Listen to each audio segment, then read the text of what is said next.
ناظرین، پاکستان کے IMF کے ساتھ مذاکرات جو ہیں وہ کامیاب ہو گئے ہیں اور امید یہ کی جا رہی ہے کہ اب پاکستان جو ہے اس کو جاری پروگرام میں سے $2 ارب مزید مل جائیں گے۔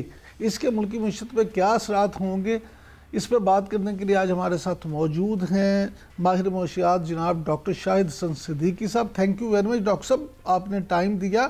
اسی سے شروع کر لیتے ہیں۔ مبارک ہو ڈاکٹر صاحب، مذاکرات کامیاب ہو گئے، $2 ارب مزید مل جائیں گے، تو اب تو ہماری یہ امید کی جا سکتی ہے کہ معیشت بہتر ہو جائے گی۔ بہت شکریہ آپ کا۔ پہلے میں آپ سے یہ عرض کر دوں کہ ابھی یہ کہنا شاید قبل از وقت ہوگا، ابھی کچھ نہ کچھ انہوں نے ہمارے اوپر مزید دباؤ ڈالنا ہے امریکی حکمت عملی کے تحت۔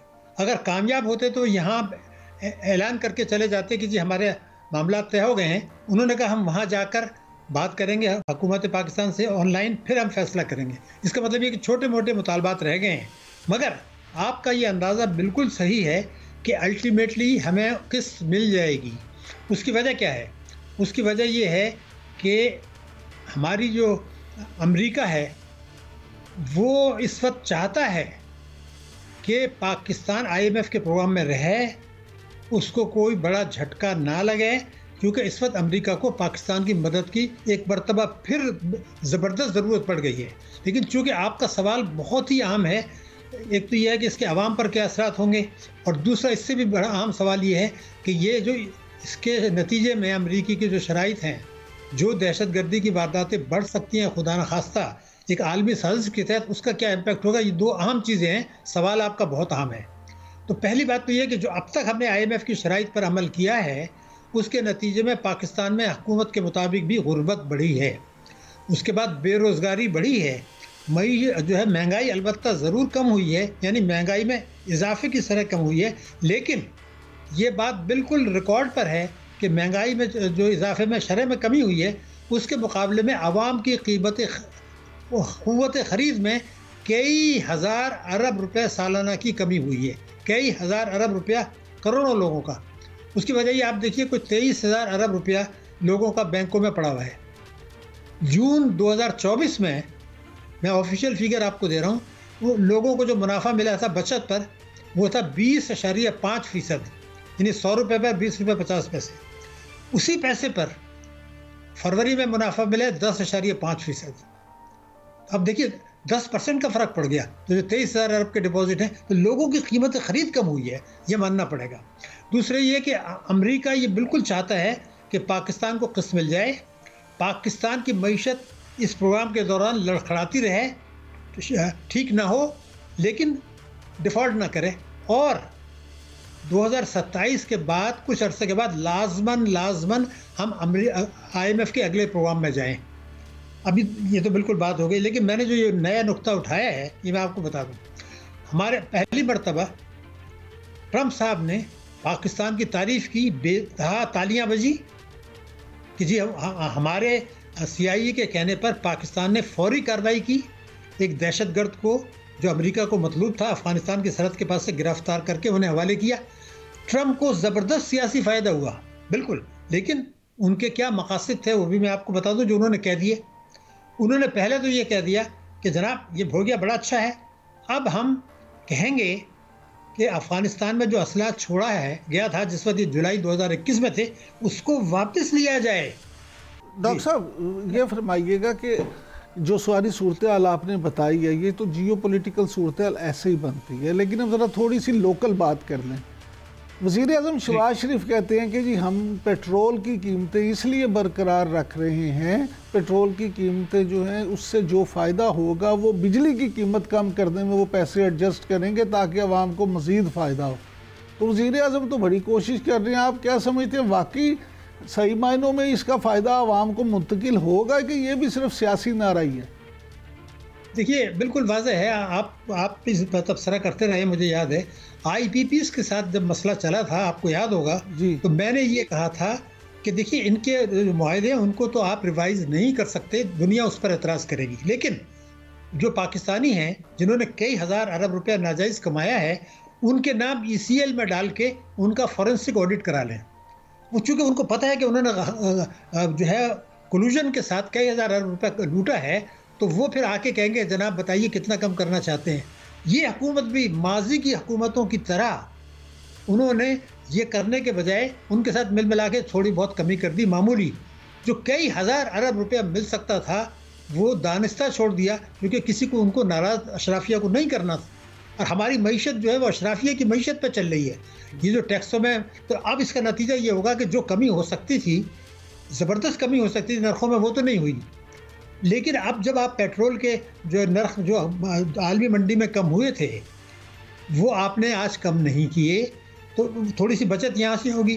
لیکن اگر یہ بجلی کے نرخوں میں کچھ کمی ضرور کریں گے لیکن میں آپ کو یقین دلا رہا ہوں کہ عوام کی جیب سے اس سے زیادہ نکلے گا. اس لیے کہ پہلے بھی میں نے آپ سے کہا تھا کہ پاکستان میں یہ 1.5% مہنگائی ہے یہ لوئسٹ ہے. اب بڑھے گی, رمضان میں تو بڑھتی ہے, میں آپ کو یقین دلا رہا ہوں مئی میں بھی بڑھے گی.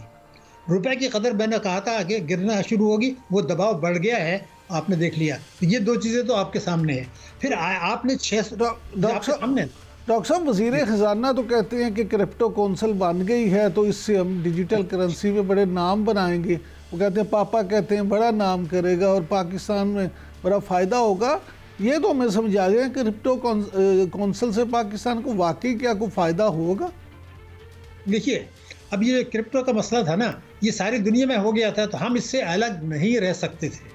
اس کے ساتھ بہت سارے خطرات ہیں تو اس کو, لیکن جو مجھے اچھی چیز نظر آ رہی ہے وہ اسٹیٹ بینک آف پاکستان کو اور حکومت پاکستان کو یہ احساس ہے کہ اگرچہ ہمیں کرنا پڑے گا دنیا کے ساتھ لیکن اس میں جو خطرات ہیں اس کے لیے بہت زیادہ چوکنا رہنے کی ضرورت ہے.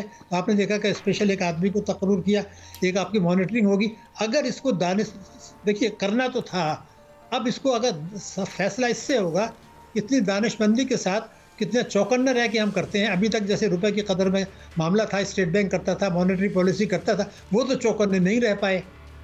اور آپ نے دیکھا کہ مانیٹری پالیسی بھی غلط ہوئی, ہماری ٹیکسوں کی وصولی بھی غلط ہوئی. لیکن ابھی ہم امید یہی کرتے ہیں کہ اس کا چونکہ احساس نظر آیا ہے تو یہ تو ہمیں کرنا تھا کر لیا. مگر جس خطرے کی طرف میں آپ کو اشارہ کر رہا ہوں وہ یہ ہے کہ ابھی ہمارے 600 ارب روپیہ کا حکومت نے تسلیم کیا ہے کہ ہمارا وصولی کم ہوئی ہے. لیکن جو پریشانی کی بات ہے, تشویش کی بات ہے وہ یہ ہے کہ ہمارے ساتھ جو معاملات حکومت پاکستان نے IMF کے ساتھ طے کیے ہیں اس میں یہ کہا ہے کہ جون 2027 میں یعنی 3 سال کے بعد ہمارا ٹیکس GDP کا تناسب 13.5% رہے گا. آپ کو میں بتاؤں پہلے یہ 14.4% بھی رہا کرتا تھا کسی زمانے میں جبکہ ڈیٹ سروسنگ نہیں تھی. تو جب وزیر اعظم صاحب نے یہ کہہ دیا ریکارڈ پر کہ ہم FBR 15,000 ارب روپیہ ایک سال میں کم وصول کر رہا ہے, صرف FBR کا کہا, میں نے پورے پاکستان کا نکالا تو وہ بن جاتا ہے 23,000 ارب روپیہ سالانہ. اگر آپ اس کو وصول نہیں کرنا چاہتے اور 2027 میں بھی 13.5% رکھتے ہیں, اس کا مطلب یہ ہے کہ 23,000 ارب روپیہ آپ وصول نہیں کریں گے. تو آپ مجھے یہ بتا دیجیے خدا کے لیے کہ پھر آپ کس بنیاد پہ معیشت کی بہتری کی بات کر رہے ہیں. میں اس لیے کہہ رہا ہوں کہ اورنگزیب صاحب کو تو پتہ نہیں ہے لیکن مسلم لیگ کے منشور کے الفاظ میں آپ کو بتا دوں, اگر وفاق اور صوبے ہر قسم کی آمدنی پر ٹیکس نہیں لگاتے, جو نہیں لگا رہے, معیشت کو دستاویزی نہیں بناتے, جو نہیں بنا رہے, اور ٹیکس GDP کا تناسب نہیں بڑھاتے تو پاکستان کی بیمار معیشت ٹھیک ہو ہی نہیں سکتی. یہ بالکل صحیح کہا تھا انہوں نے. اچھا ڈاکٹر صاحب کیونکہ ٹائم ختم ہو رہا ہے پروگرام کا, جلدی سے صرف یہ بتا دیں کہ آج عالمی سطح پہ صارفین کے حقوق کا دن منایا جا رہا ہے, تو آپ یہ بتائیے کہ پاکستان میں صارفین کے حقوق جو ہیں کیا آپ کو محفوظ نظر آتے ہیں؟ دیکھیے بات دراصل یہ تھی کہ جب آپ دہشت گردی کی جنگ لڑ رہے ہیں, عوام کو بنیادی حقوق میسر نہیں ہیں, عام آدمی کو حکومت تسلیم کرتی ہے کہ صاف پانی میسر نہیں ہے, حکومت یہ تسلیم کرتی ہے کہ 26 ملین بچے اسکول نہیں جا رہے, جو آئین کے شق 25A کی خلاف ورزی ہے. ہمارا جو جسٹس کا نظام ہے وہ آپ نے دیکھا کہ دنیا میں پاکستان کو نچلے درجے میں رکھا گیا ہے. ماحول میں ہماری پوزیشن بہت خراب ہے. ٹیکس ایمنسٹی کی جو رپورٹ آئی ہے اس میں کہا ہے کہ پچھلے سال 2024 میں پاکستان میں کرپشن بڑھ گیا, پاکستان میں احتساب کا نظام موجود نہیں ہے, پاکستان میں بے روزگاری بڑھی ہے, 11 کروڑ سے زیادہ لوگ غریب ہیں, ان کے لیے کوئی بات نہیں کی جا رہی, صرف قسط لینے کے لیے کچھ اقدامات اٹھائے جا رہے ہیں. جو سسٹینیبل ڈیولپمنٹ گولز سے 2030 میں ہم نے وعدہ کیا تھا کہ وہ ہم حاصل کریں گے, دنیا کے ملکوں نے حاصل کیے ہیں, لیکن ہم اس میں بہت پیچھے چلے گئے ہیں. یعنی تو جب آپ یعنی زبان میں یہ کہا جا سکتا ہے کہ پاکستان میں صارفین کوئی حق حاصل ہی نہیں ہے، تو پھر عالمی دن کیا منایا جائے؟